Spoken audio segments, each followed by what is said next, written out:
Yes, Gopi Krishna.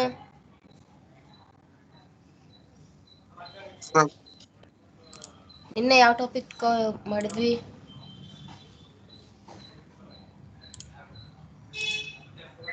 um, S,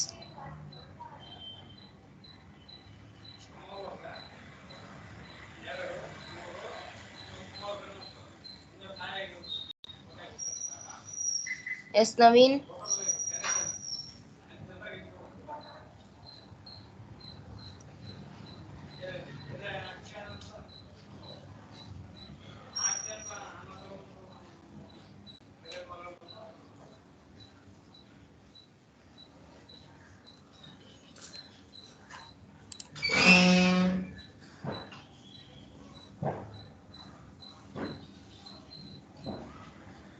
Naveen,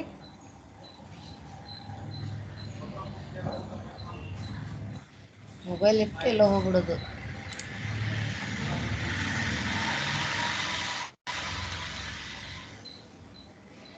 Irshad,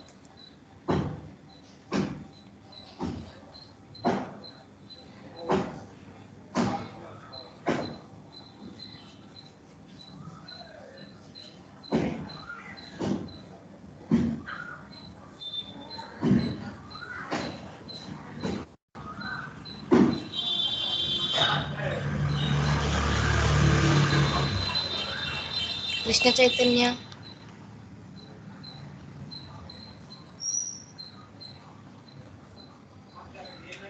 Yes, ma'am. Which topic we covered to yesterday? Attend ಆಗಿಲ್ಲ madam, ಇದೇ first. First class. ಹಾಂ madam. Okay, who all attended?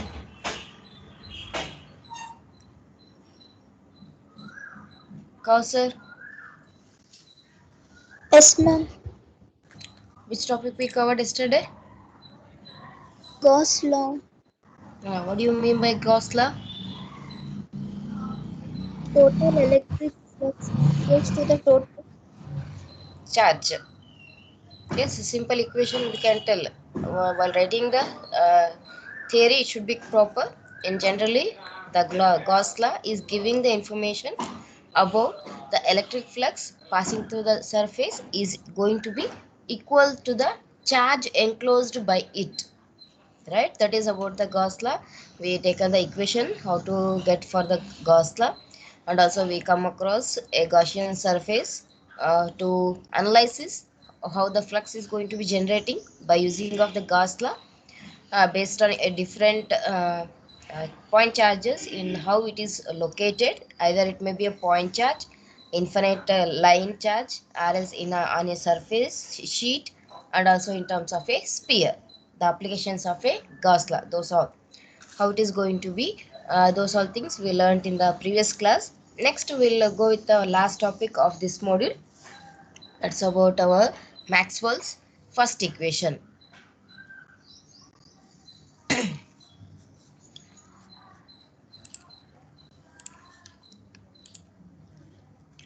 Maxwell's first equation is very important. Okay, here the Maxwell's first equation is giving the information about what we learned in terms of a divergence theorem. Already we taken the divergence, I hope you remember, and about a what is the difference between a Gauss law and to the Maxwell's equation. These three factors is going to be considered, and he proposed his own four equations. Actually, he proposed by the name Maxwell. In that, we will be learning of the first equation, that is Maxwell's first equations for the electrostatics. Okay, here the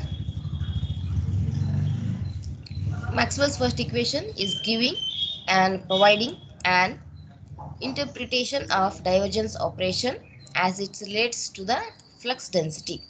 How our divergence theorem is going to be applying for our flux density. Then the expression is going to be taken here as divergence div of flux density d, that is equals to, in the textbooks it is mentioned as a bold letter of d, but in normal fashion in textbook in a notes how I will be writing as d bar, d with the direction a small bar for home over the letter. Okay, that is going to be equals to limit our volume delta v is 10 towards 0 with the surface charge closed integration s with the d dot ds with respect to surface divided by delta v. This is nothing but divergence of d is going to be dou dx divided by dou x plus dou dy divided by dou y plus dou dz divided by dou z. This is we already taken the equation. There we represented as ax, dou ax divided by dou x, dou ay divided by dou y plus dou az divided by dou z. Here instead of vector a, here we are going to be taking here as for the flux density. That's the difference. And divergence of d is nothing but, this equation is nothing but our volume charge. For reason it is rho v. Then the first equation is the definition of the divergence. The second is the result of the applying the definition to a differential volume element in the Cartesian coordination, giving us the equation by which the divergence of a vector expressed in terms of a Cartesian coordinate may be evaluated. And third is written by using of the term the divergence of d, and equation 20 is almost obvious result if we have achieved any familiar at the concept of the divergence. In the previous case, what it's going to be taken, this equation. From the Gauss law, we defined that the integration of closed surface a dot ds is going to be equals to the charge. This we already taken the equation.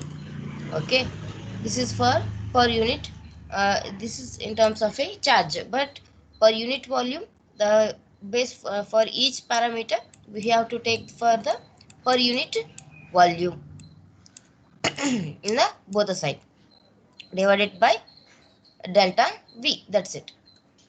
Then integration with closed surface vector a dot ds divided by delta v is equals to q divided by delta v. Then as volume shrinks to 0, as delta v is going on reducing or else it's going to be shrinking towards 0, then applying the limit both the side and delta v going to be tends towards the 0. Therefore limit delta v tends towards 0, integration of closed integration with the Gaussian surface here. Okay, then surface a dot ds divided by delta v is going to be equals to limit delta v tends to 0 q divided by delta v. Then divergence here, divergence of flux density d on left and volume charge density on right. This is volume charge density and this is our divergence of flux density. Therefore div of d is going to be equals to the volume charge density, that is rho v. This equation divergence of flux density is going to be equals to the volume charge density. This equation is known as Maxwell's first equation, as they apply to the electrostatics and steady state magnetic fields.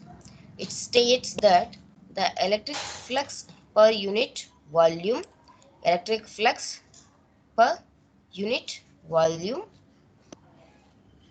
leaving a vanishingly a small volume unit is exactly equal to the volume charge density. What it is telling, flux density for any volume, what it is entering and it is going to be leaving from that space, from that surface, what it is going to be the flux density, how much it is entered, that much flux density density is going to be releasing out from that surface.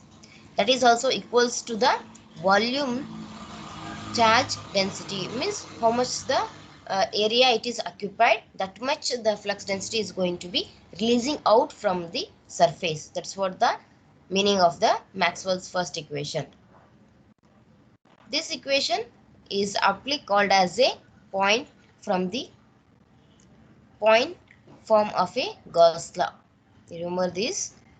This is one more term is given as point form of Gauss law. Gauss law relates to the flux leaving at any closed surface to the charge enclosed, and Maxwell's flux first equation makes an identical statement on a per unit volume. Observe here, this is for charge enclosed, how much it's going to be surface based on surface, but here it's going to be in terms of a per unit volume basis for the vanishingly small volume at a point. In terms of a volume, Maxwell's equation, in terms of closed surface, it is for the Gauss law.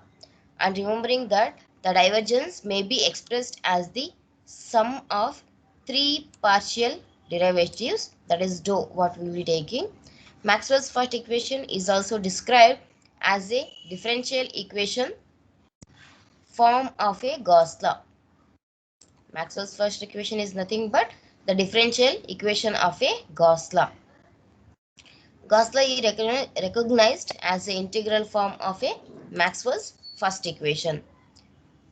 Gauss law is going to be recognized in terms of integration of the Maxwell's first equation.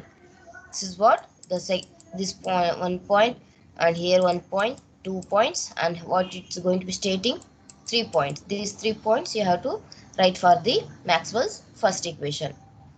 Then, as specific, considering divergence of flux density D in the region about a point charge Q at the origin, then flux density is D is going to be Q divided by 4 pi r square into AR. The expression for divergence in terms of a spherical, it's going to be divergence of D is going to be equals to 1 by r square dou by dou r square into dr plus 1 divided by r sin theta dou by dou theta d theta sin theta plus 1 divided by r sin theta dou d pi by dou pi. Then d theta and d pi are going to be 0.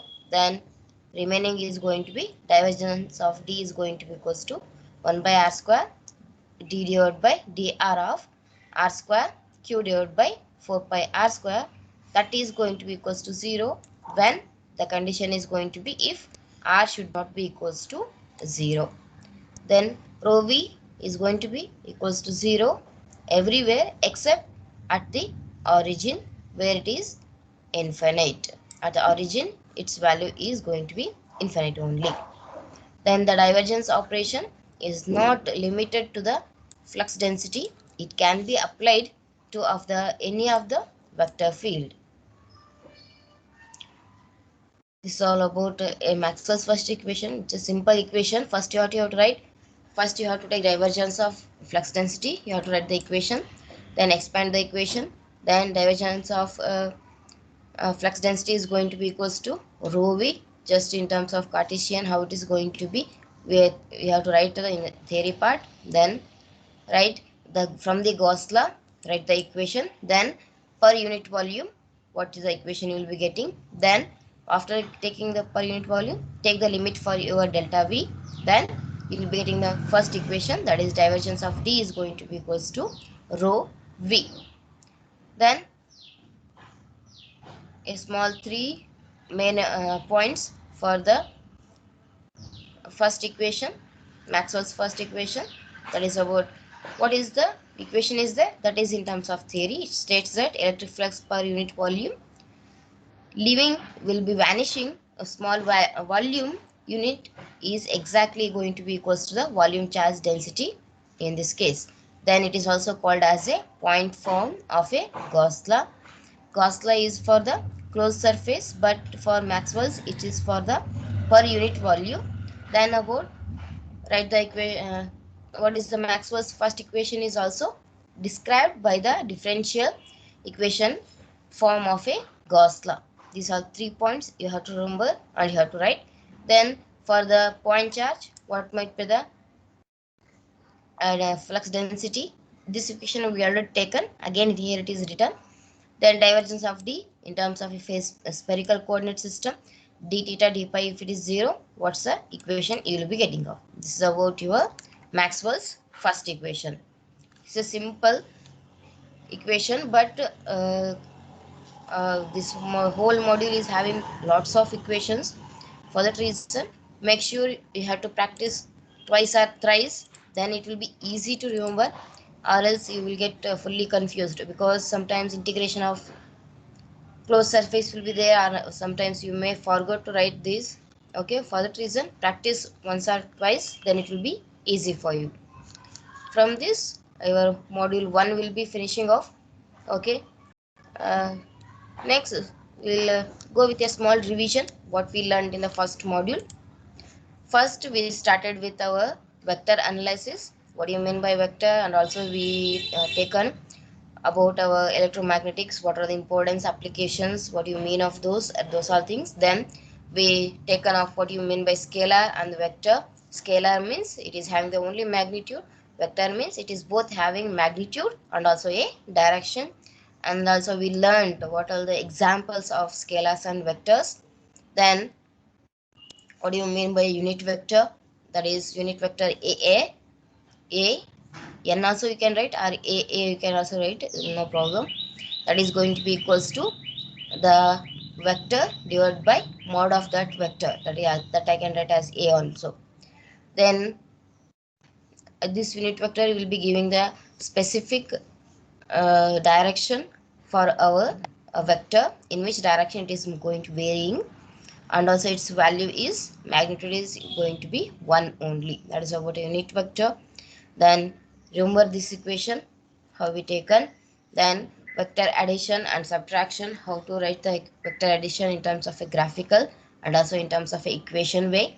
Some of the laws of our vector addition and subtraction. Then we go on with the vector multiplication in terms of a scalar product, and also for the vector product, dot product and cross products. What do you mean by a dot product? A dot B is going to be equals to AB cos theta of AB. Remember the equation of this A dot vector A dot vector B. We have to write as AX BX plus AY BY plus AZ BZ. In the same way, when similar, if I am going to multiply with the same, it will be 0 when with the other x y y z z x, it will be 0. When it is of similar, it will be giving the 1 for the dot product. When I come for the cross product, a cross b is going to be ab sine theta ab with the unit vector. Then remember this matrix form, magnitude of a two matrix when you taken a cross product. When similarly it's taken, vector a cross vector a is going to be 0. For other uh, unit vector ax cross with the unit vector ay is going to give result as az. This you have to remember. Then about scalar triple product, this is how you will be going to get. Then we learned about a vector triple product. Remember this BAC as AB rule, then it will be easy. This will be helping when you go with solving the problems. Practice the formulas. Then about a component of a vector, how it is going to be taken, those are things we learned. Then about coordinate systems and its transformation. What do you mean by a coordinate system? There are three coordinate system we learned. That is, one is Cartesian, then about circular, cylindrical, and about the spherical, right? In a Cartesian, the normal what we will be taking the equation, that is about a Cartesian. Next, cylindrical, it is of rho pi z. Then it is the structure of this. Then about we learned how to take the equation for in terms of a cylindrical coordinate system. Then what is the relationship between Cartesian and cylindrical? These equations you have to remember. that is rho is equals to square root of x square plus y square. Then pi is tan inverse of y by x, z is going to be z. Then x is equals to rho cos pi, y is equals to rho sin pi, z is going to be equals to z only here. Then a small derivation part here taken in terms of a unit vector. What is the relationship between a Cartesian and also with the cylindrical coordinate system? Then in terms of a dot product, the matrix equations also important. Then for spherical coordinate system, the varying factors are r, theta and pi. This is the structure of this. Then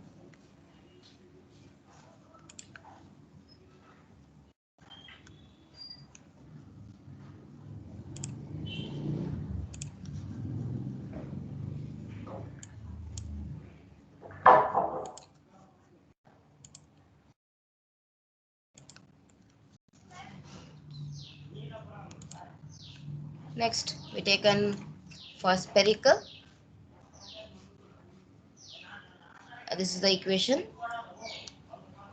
Then this is the relationship between our xyz, r theta pi and rho pi z.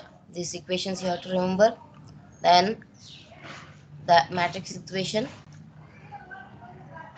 This is all about our coordinate system, and it's a transformation from Cartesian to cylindrical and also to the spherical. And then we learned about what is meant by a position and distance vector. Based on this also we solved a problem. This is very important, and the previous topic is also very important. We taken how a distance vector is going to be and what is meant by a position vector, and also we solved some of the problems based on this. Then about a constant coordinate system, one will be remains constant and other will be going to be varying. That is about constant coordinate system. Then we taken a differential length, area and volume for different coordinate system in terms of a differential displacement and differential normal surface area, and also about the volume and different surfaces for our Cartesian coordinate system. This whole thing how it is going to be taken. Our differential normal surface. What is the equation? ds. Therefore, in the terms of cylindrical also, we learned what are the equations is going to be in terms of displacement and normal surface, and also about the volume. And for the spherical also. These all equations you have to remember. Then about a line, surface and volume integrals, how it is going to be taken, how a integral is going to be flux density, sorry, not the flux density, the flux, how it is going to be relating to the normal surface area, how it is going to be covering of our flux, how it is going to be passing through that area, means in terms of a surface. Here it is taken. Then we taken with the del operator. Del operator is very important. Del is going to be equals to dou by dou x of ax plus dou by dou y of ay plus dou by dou z of az. For this del operator, in terms of scalar, it's going to be gradient, and in terms of vector, it is of a divergence. In terms of a del cross with vector, then it's of a curl. Then del square of v is going to be a Laplacian of a scalar. Then del for the cylindrical and spherical coordinate systems. What are the equations we learned? Then gradient of a scalar, where it's giving magnitude and direction of them, where I can get the maximum space at a rate of increasing of the v. That is about the gradient of a scalar. You have to draw the diagram here. Then go on writing the equation for the gradient. Gradient in terms of Cartesian, cylindrical, and also about the spherical. Up to this, you should write when it is asked for gradient of a vector. Next, we taken small properties of those, and then a divergence of a vector. This is also very important. Divergence of vector. The same equation what we taken in the Maxwell's first equation also, the same equation it is used. That's it. However, when you tell divergence of vector. What are the things here again? Equation divergence is going to be positive because it is leaving from that point, it is going towards the point, it will be negative divergence. Here it will be zero divergence because it's not moving towards or away from that point, for that reason. Then also we small derivation we done for divergence of a vector. Divergence theorem or divergence of vector, it's both the same only. This is very important. This will may ask for 6 marks. Whole this of divergence of a vector. Then small derivation we taken, and then of a curl of a vector. Then about curl of a vector, how it's going to be the equivalent of these. Then about our Stokes theorem, what do you mean properties of curl of vector, and also about the Stokes theorem, how it is bounded, how we have to take the equation. Those all things we learned in the module. Then we come for the Coulomb's law. Coulomb's law is very important. We taken the equation where our Coulomb's law is giving the information about the force between 2 point charges Q1 and Q2. It depends on the line joining on them and the product of the 2 point charges, and the distance between them is inversely proportional in terms of a square. That's we learned. F is going to be K Q1 Q2 divided by R square, and also we take a small derivation here. Then we, for not only for point charge, we taken also for the n number of charges if it is located, how to take of those, some of the important for points of Coulomb's law, those things we learned. Then about our electric field intensity, E is going to be equals to F divided by Q. In terms of equation, E is going to be equals to Q divided by 4 pi epsilon naught R square into AR. This is about our Coulomb's law and electric field intensity. Then we learnt about what you mean by electric flux density. That is, D is going to be equals to epsilon naught times of your field intensity. This is all about flux density and its equation, and also we taken one problem based on that.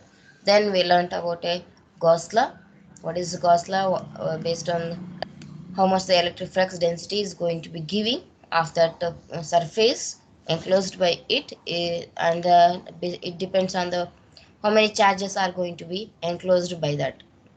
This is about the Gauss law and a small derivation again here. Then some of the equations we taken. Then applications of Gauss law for point charge, we got as D is equals to Q divided by 4 pi R square into AR. Then infinite line, that is D is equals to rho L divided by 2 pi rho into A rho. Then for infinite sheet, we taken the equation D is equals to rho S divided by 2 into AZ. Then uniformly charged sphere, based on our R, whether it is within A or greater than A, we got as R divided by 3 rho naught into AR, then R A cube divided by 3R square rho naught into AR. We got the equation of this. Then a relationship between our R and our flux density here it is given. This is about the Gauss law, and today's class about the Maxwell's first equation.